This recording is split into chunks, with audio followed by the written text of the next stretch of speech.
Good day.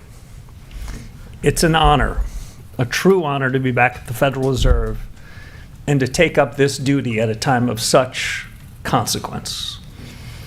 I've been especially heartened by the warm welcome of old friends and new colleagues both.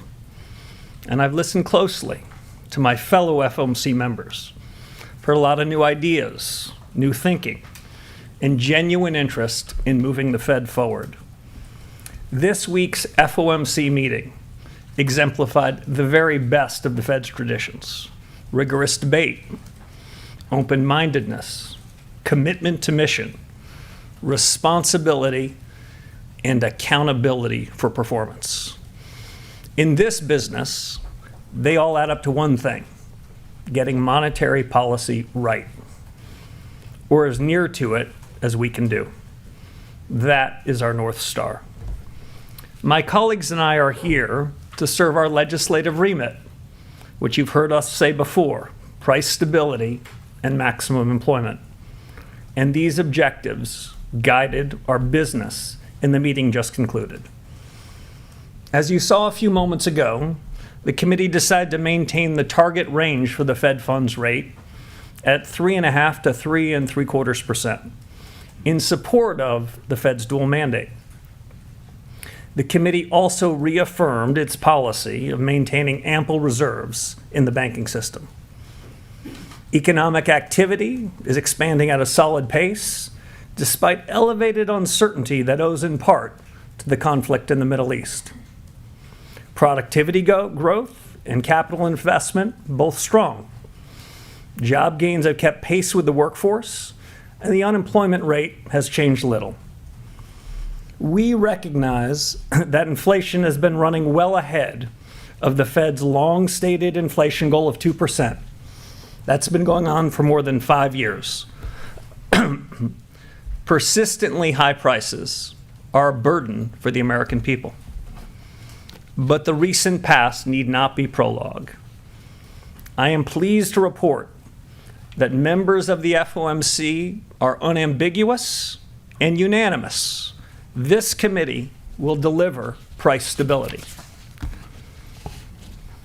At any institution, a change in leadership is a natural and timely opportunity to reaffirm its mission, to review current practices, and to consider whether those practices best meet our objectives.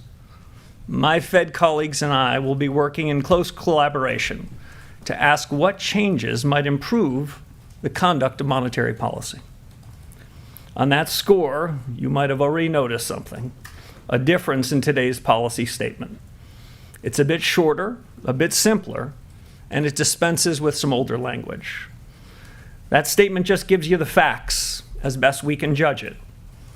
Absent also is so-called forward guidance, which we agreed was not well suited to the current policy conjuncture.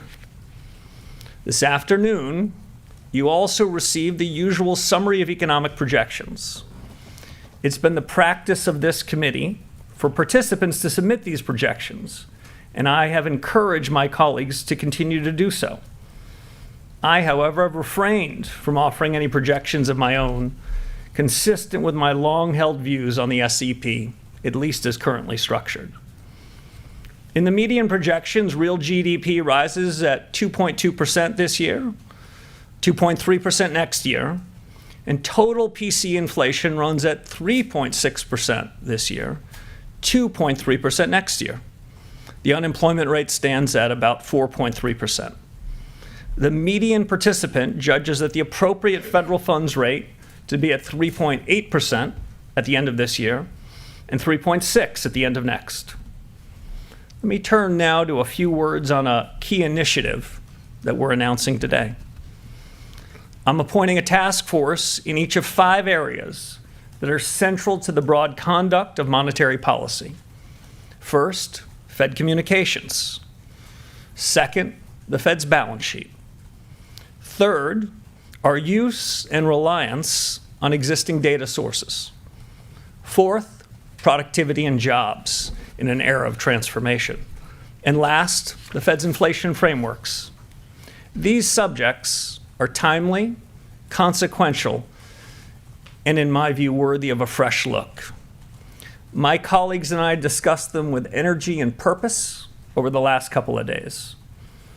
For each of these independent task forces, I'm enlisting some of the very best minds, both inside and outside the economics profession. They will be supported by subject matter specialists from our superb Fed staff. And they'll have a straightforward charge. Start with first principles. Ask hard questions. Examine current practice. Consider alternatives. And ultimately, propose next steps for policymaker consideration. Since last summer, my colleagues discussed possible improvements in the form and function of Fed communications.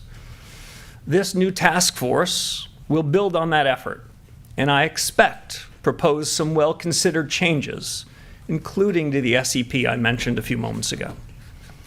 The second task force, the one on balance sheet policy, will review the benefits and risks of the current ample reserves regime and the composition of the Fed's balance sheet.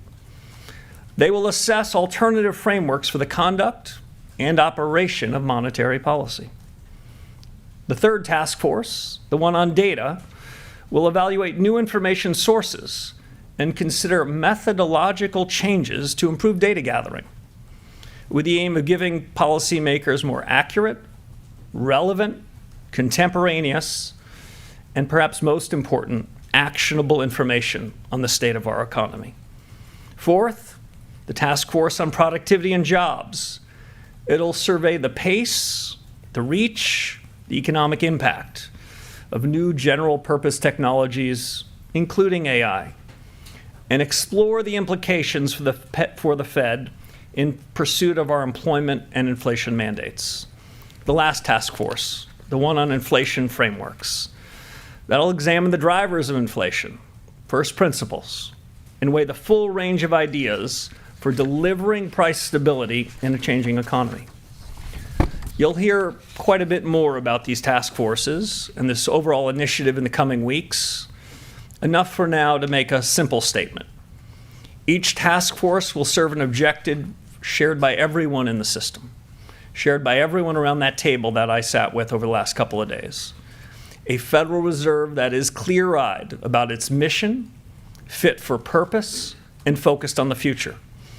And with that, I appreciate your attention. I'm happy to take your questions. Hi, Chairman Howard Schneider with Reuters. Good to see you again, and welcome back. This is a lot to be putting in motion so fast. What is the timeline you have in mind for each of these? So I think it'll depend on the task force. It also depends on the urgency in which we need clear answers. My expectation, I'm still in the business of recruiting and finalizing them. My expectation is the task forces will begin work in the next couple of weeks, and we'll start to get some more information from them, some more framing of how they see things starting in the fall, and hopefully most, if not all of them, concluding by year end. And just specifically on the inflation framework, you talk about first principles. Does this include a review of the 2% target itself? You've mentioned that things to the right of the decimal point don't matter. Should this be starting from a premise that 2% as a point estimate is too strict? Let me break that into two pieces. First, on the inflation framework review, their remit is, what are the drivers of inflation? What's the Fed's responsibility for inflation? In part, how do we measure inflation? But that'll overlap with my data group. On the 2% inflation objective, that is the Federal Reserve's long-held objective of 2%. You've heard me say before, I tend to focus on the left of the decimal point. Well, the 2 is the left of the decimal point. For now, 0 is to the right. I see no reason until we have reestablished our commitment and ability to deliver on the 2% inflation objective to revisit that. So that'll be outside the scope of what we're taking on. Thank you so much. Colby Smith with the New York Times. You've in the past said that inflation is a choice, and in the policy statement, it includes this pledge to deliver price stability, as you've reiterated today. But looking at the SEP, the bulk of your colleagues expect core PCE to run around 3.3% by year end, and for the 2% inflation target not to be reached until 2028. So I'm curious how patient you think the Fed can afford to be at this juncture in terms of waiting for one-time inflation waves to wash through and for underlying inflation to step down after so many years of inflation running above target, and under what circumstances you would support the Fed taking some action and raising rates. Sure. So quite a bit there. Let me try to break that into pieces. First, we have the capability and commitment to deliver on our price stability objective of 2%. That's exactly what we're going to do. In the Fed's review of its strategy over the last any number of years, in January, the Fed, including the strategy that we're still bound by, the Fed statement says that inflation is primarily determined by monetary policy. You bet it is. I've said for years inflation is a choice. You bet it is. And today I'm announcing that this committee unambiguously and unanimously have decided we are going to deliver on that. The rest of your questions sounded like an encouragement for me to give forward guidance. We've dropped forward guidance. Some along the committee, I think, dropped it, I suspect, from our discussion the last couple of days, because they said at this moment in time, it doesn't feel as though providing forward guidance is right. Others have, I'd say, different views and think as a general proposition, forward guidance isn't the business we should be in. But that'll be taken up by the Task Force on Communications and my policymaker colleagues. We're going to listen hard to what the experts say and make our own decision. But I can't give any forward guidance about what we're going to do next. The good news is we'll be meeting in 6 weeks. So just following up, I guess, on the current policy settings, then, I am curious how restrictive you think things are at the current moment, given the flow of data that we've seen and, forecasts that are coming down the pipeline. Yeah, I've heard characterizations both inside and the Fed about that. I'll give you my own. It's uneven. If I look at the housing markets as one example, Fed policy isn't the single determinant of the state of the housing market. But broadly, I would say there, Fed policy appears to be somewhat restrictive. I would have a hard time managing to say those words if I were to see what's happening in financial markets. So I'd say it's uneven. That's perhaps a function of different transmission mechanisms of monetary policy, whether monetary policy is coming from our interest rate tool or our balance sheet tool. But the good news, we have a task force on that too, and the balance sheet task force will be looking more at that subject. You've said you don't like forward guidance. You dropped it from the statement this time. But with the dot plot, 9 members suggested that they want a rate increase by the end of the year. And the markets have taken that as forward guidance. So what does this mean in terms of how you guide the markets and in terms of what the dot plot's future is? I'm going to have to give you the same answer I gave to Ms. Smith. We've got a task force for that. I'll give you a little bit more. I reviewed the dot plots, and when I saw the submissions, I noted that all the submissions were coming in with pencils, those kind with the big erasers. That's to say that I think my colleagues around the table, when they submitted their dots, understand the world is changing quite quickly. And they didn't feel bound by them 6 weeks from now or 6 days from now in the event that their circumstances change. I'll note a couple other things. What I heard around the table was, as they submitted their modal forecasts, to be clear, weren't this was more likely than not.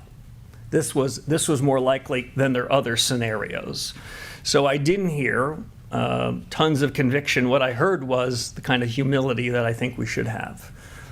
I did not submit a dot. For me, it's not helpful in the conduct of policy. I suspect by year end, as I mentioned in my opening statements, there'll be a review about communications broadly, press conferences, dots, meetings and the like, transcripts, minutes. This will be part of that. I don't want to prejudge the outcomes there, but I'm pretty open-minded about what they could be. And I was just incredibly impressed over the last couple of days. My colleagues over the last 2 days, and frankly, over the first 3 weeks I've been here, they've been very open about changes. Change isn't easy, change is filled with risk, but our number one goal is to get monetary policy right. The way to get monetary policy right is to deliver on the remit that Congress gave us, to deliver on price stability.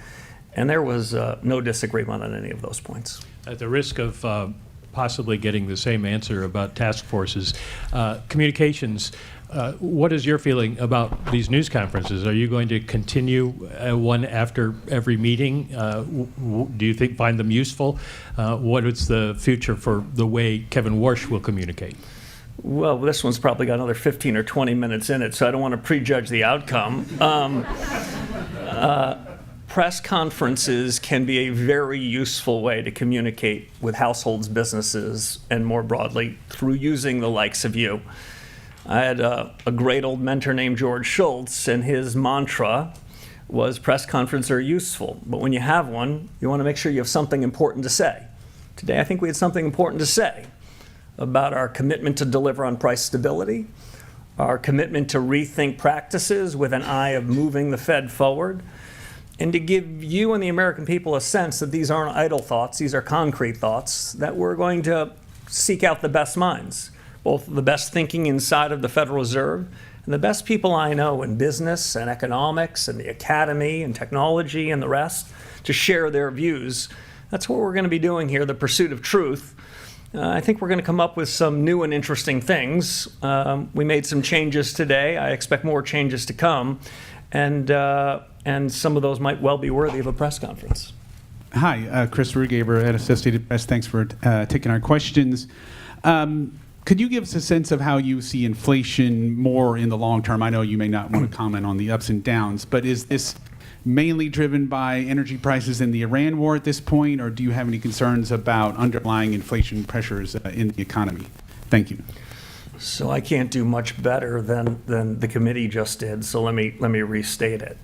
Inflation remains elevated relative to the committee's 2% goal, in part reflecting supply shocks that have driven price increases in certain sectors, including energy. The paragraph goes on to say, but to be clear, the Fed will deliver price stability. My own judgment is the committee spent quite a bit of time, not just in 2 days, but over iterations of a couple of weeks. That's what we're prepared to say about inflation, but the commitment to deliver is strong, unanimous, and unambiguous.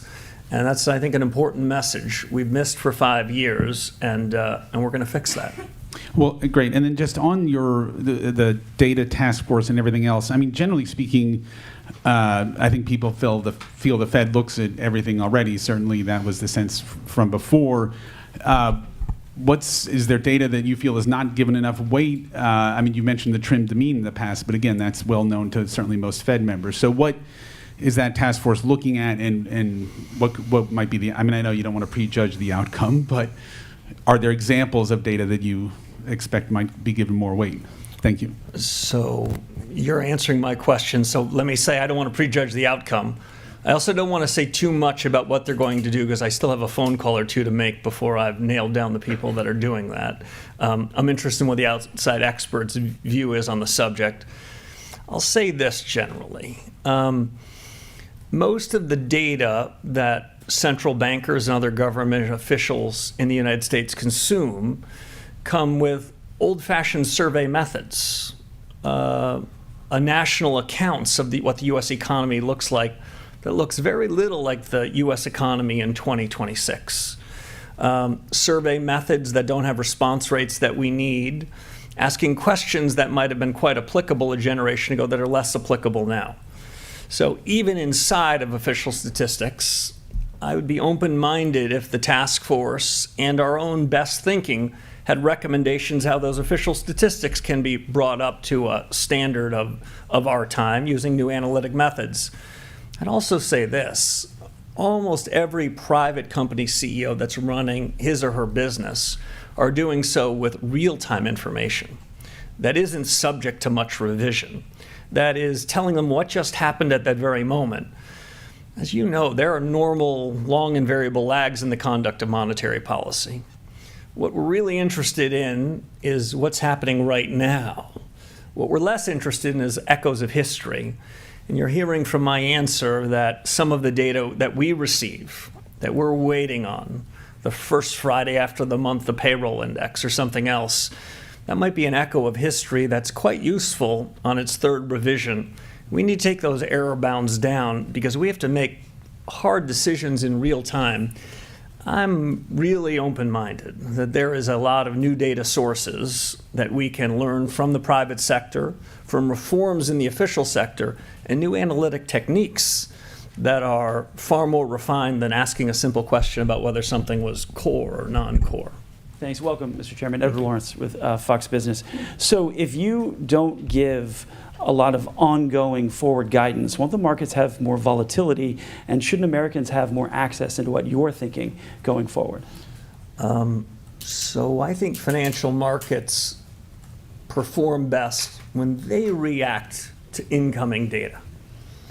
I think the financial markets work less efficiently when they ask a question, how will the Federal Reserve react to that incoming information?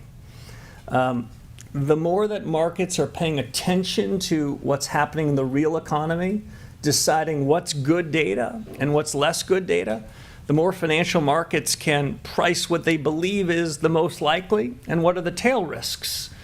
Financial market prices are probably the most important source of information to guide central bankers. But when all the financial markets are doing is reflecting back what we've said, then we're taking the most important source of information and we're being blind to it. I'd like us to create a system where those blinders come off, where markets are following data that they efficiently think is reliable, and they'll be watching data, we'll be watching data, they'll come with better information through market prices to us, we can make more informed decisions, with ultimately the goal that I said at the outset, deliver on the price stability objective that Congress told us to do, and that we've got to get in the business of doing. Yeah, if I could take you in the meeting a little bit. This is your first meeting. The board members seem fairly hawkish when you listen to, in general, when you listen to what they're saying. Was there any discussion of a rate cut going forward today? There was one proposal on the table. There was no discussion of any other proposals. The discussion on that proposal, I would say, was quite limited. The group was unanimous and unambiguous on it. It has been the practice of this central bank and others to have a range of alternatives. Today we had one. I thought it furthered the discussion, deepened it, and made it clear what we needed to do and how we needed to deliver. I wouldn't prejudge what happens in the future, but there was only one big subject for us. We took it on. We had a good family fight on it for a couple of days, and we ended up, I think, in a better place. You know, coming to this blind, reading this very nice short statement that I think we've all appreciated in the room, one might wonder why you didn't raise rates today, considering what you're saying here about the risks to US inflation and your mandate. I guess, why not, and what would you need to see in order to get to that place? And secondly, on your task forces, are there any best practices at other central banks that you'd consider looking at? Thank you. Yeah. I'm glad they're in the practice of giving you two questions, because my answer to your first question was going to be very curt. I've got nothing more to say than the statement itself. And to the point of the question I got before, market reactions to what we say unfiltered, I think is more helpful than having delivered a statement, me then improvising further upon it. Best practices of task forces. This is a subject I've thought some about. I've been on a task force or two in my life. Best practice, find the best minds. Ensure that the task forces have a range of people, both by backgrounds and predispositions, so they too can have a bit of a family fight. Make sure when you establish a task force that the group that's going to be the recipient of the information feels as though they've got some equities in it too. That's why we're looking for, haven't done the final roll call, some of the most significant talent we have in the building and across the reserve banks on each of these, and in some sense seconding them to this group for a period of some number of months, so that the leaders of the task force know what the most analytical central bank in the world thinks about that. They can reflect on it. And a final best practice, we're not outsourcing decisions to anybody. administrations past and present, reserve banks have chosen a group of 19 people around the table. These will be our decisions. We can agree to some of the recommendations, disagree with others, have a good family fight about it. But what comes from them will, I hope and believe, make the discussion we have internally better, stronger, more of a dialectic, so that we can finally deliver on that price stability objective. Just a quick follow-up on your markets point. If you look at 2-year yields, they're really suggesting that markets think more tightening is needed. Would that be your read on what the 2-year yield is saying as well? We were in such a good place. This is why we don't do third questions, I presume. I'm not going to offer any commentary on market reaction over the last 30 or 60 minutes. What we've given markets is a new chapter for the central bank, some fresh thinking. What we've given markets and households and businesses, I think, is a commitment to ask ourselves hard questions such that we can deliver on the promises that we've made before. This is a lot of change for financial markets to digest. I wouldn't be particularly intrigued by how they react in the first several minutes or even first several days. What I think is most important is that financial markets, and at least as important, households and businesses know that this central bank will deliver on price stability. Hi there, Chairman Warsh. Brian Chung with NBC News. Thank you for taking our questions. So when you say that we've dropped forward guidance for the layperson, that might sound like the Fed's going to say less or offer less insight into where their borrowing costs might go. So for the person that maybe you might run into at the grocery store, where the price tags are rising at a faster pace than their wages at the moment, how would you explain it to them? I don't know if task force might be the answer there, but how would you kind of communicate this era, this chapter of the Fed? If I told somebody in the milk aisle that I had a task force for that, I think that would be doing a very poor job, so I appreciate it. If I saw somebody in the grocery store, what I would say to them is that we cannot have a very significant effect on particular prices. The price of oil in the markets today, or even the price of a dozen eggs, that does not have first-order consequences to what we're doing.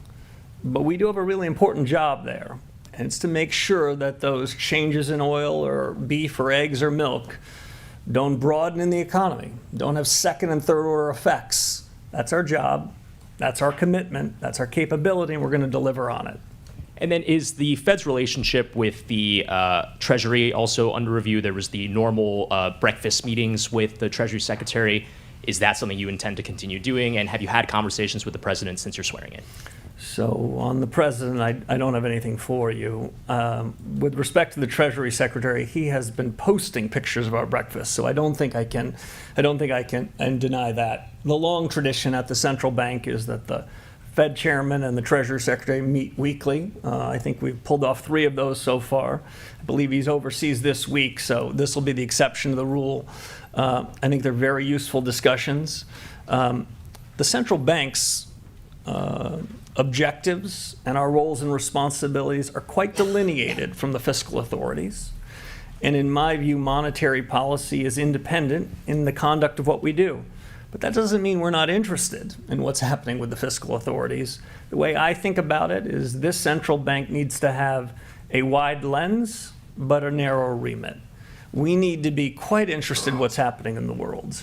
I won't be breaking any news here to suggest I'm quite interested in what's happening in the Middle East. That does have some effect on our day job. It doesn't mean it's our responsibility, but I think we're going to keep a wide lens, and my meetings with Secretary Besson to this point have helped widen that aperture. So we're aware of things that could affect our day job, even if it isn't. Steve Leisman, CNBC. Mr. Chair, thank you, Mr. Chairman, thank you for taking my question. You had said in the before you became chairman that you thought productivity was a reason why the Federal Reserve could lower interest rates. Do you still believe that to be the case? So the committee had a discussion of productivity today. AI came up. The way I thought about it before and socialized with the group is that artificial intelligence, the latest generation of general purpose technology, is perhaps as important a change in the economy and business and households that we've had in my adult lifetime. It is filled with both a huge opportunity and with risks. I take both of those very seriously. You may have heard me say before that AI is shorthand perhaps for American ingenuity. That doesn't mean that it's going to be easy. That certainly doesn't mean it's not going to be disruptive. But over the long term, my conviction, and I heard quite a bit of support for this around the committee today, is the United States is a winner as we go down this. The United States is ultimately going to be better off in that. Now, to bring that back to the conduct of policy, timing, scale, speed, implications for output and employment, it's one of the things we have a task force to do. If you don't mind, a follow-up from the other side, which is that when you look at the strong job growth that's out there, the elevated inflation, GDP seems to be going pretty good, and the stock market seems to be soaring. Do you look around this economy and see the funds rate being restrictive? So that's your second question. I'm going to give the same answer that I gave before. I'd say as I think about the conduct of policy, what matters is what's the effect of policy. Not what do we say, but what happens. And the best way I can describe it is it's uneven. I do see some restrictiveness in things like housing. It's hard to use those same words anywhere else. I'll just make one other point. You talked about one of our dual mandates on the employment side. I don't believe that we have a cruel choice. I don't share the view that was expressed a few generations ago that Federal Reserve chairmen show up at a podium like this and say, you got to choose. And you're going to have to decide whether you're willing to tolerate higher inflation to put more people at work. I don't believe in that. What I believe is if we do our job, we can make strong growth, low prices, and strong employment mutually compatible. And so what you heard from the committee today is we've got some work to do on the price stability front. Thank you. Nick Timmeros with the Wall Street Journal. Chairman Warsh, you've said repeatedly credibility is earned by delivering. If credibility requires delivering, the move would be to tighten or at least to threaten to. Now, you didn't do that today. Why not? That judgment you expressed was not expressed by any of the 19 people around the table. We'll be meeting in 6 weeks. We'll take up the issue again. And if I could ask about AI, the build-out is generating enormous demand right now, CapEx, data centers, power. The productivity payoff may be further out. So in your judgment today, is AI adding more to demand or to supply? It's a good question. At the central bank in an economics profession, what we spend most of our time doing is counting demand. It's easier. We can see it, we can count it, we can check it, we can revise it. What we do, though, is we infer supply. You'll notice in the second paragraph of what one of your colleagues described as a very short statement, we have a sentence on the demand side and a sentence about the same length on the supply side. They're both important. Just because we can count one better than the other doesn't mean we're going to favor one more than the other. With respect to AI and the growth of data centers and infrastructure around it, we're counting the demand side, and it is no doubt showing up in GDP figures. We can be less certain when we infer the timing and extent of the growth in the supply side. It may well be an intuition the supply side is going to expand, but it'll take longer. I just describe it this way. There's a race between supply and demand. Milton Friedman says that the only thing we know about economics is that there's a supply line and a demand line they ultimately cross. When they cross and what are the implications for policy? The good news for you is we have a task force for that.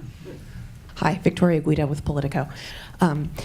So I know that you did not submit a forecast, but you are the person who is authorized to speak on behalf of the FOMC. So I'm wondering if you could tell us in the SEP, the increase in the expectations for inflation, is that all because of the Iran war? What was the discussion around what the expectations for inflation being higher and also potentially growth being slower? So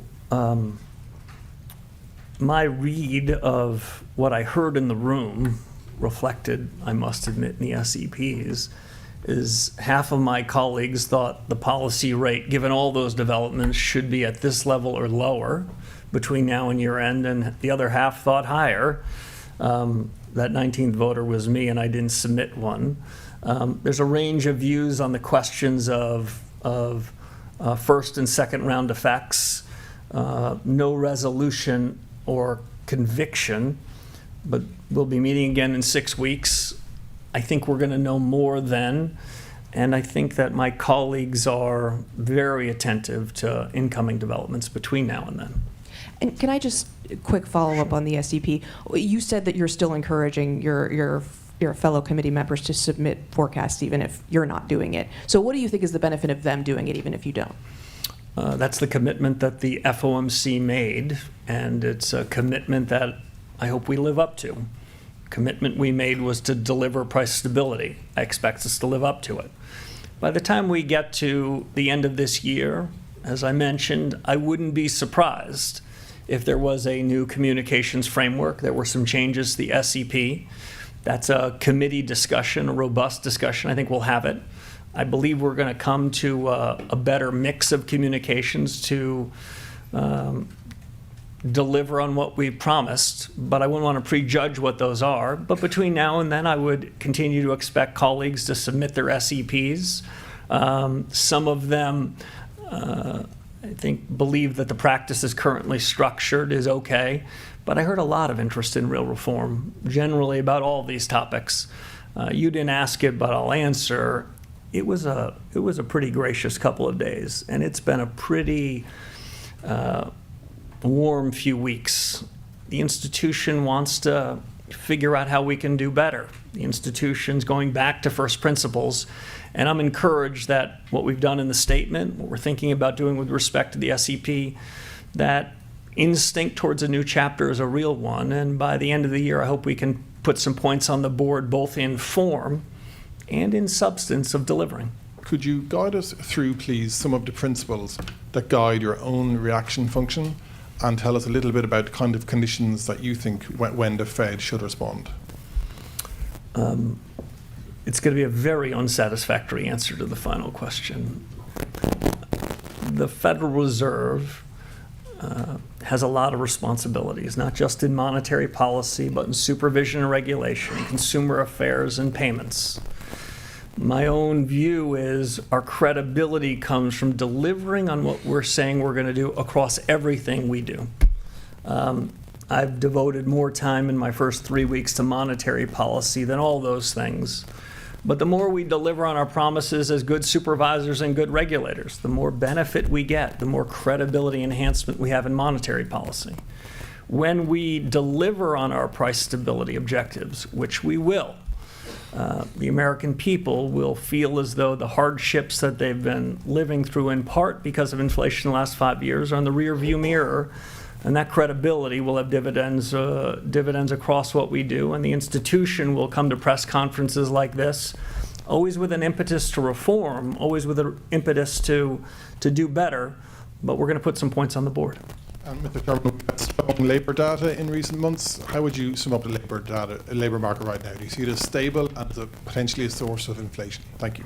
Yeah, so the committee, if I were to try to capture how the committee thought about it, the committee thought that the labor markets were stable. There were some people around the committee who thought that it was trending better than that. Trends matter more than data points. What's happening over 3 or 6 months matters more than any one data point, any one data release. And I'd say the jobs data has been moving in a good direction. If I heard one other thing around that subject over the course of the last couple of days, what I heard was that strong productivity-led growth is not something that we fear, but something we embrace. Thank you all very much.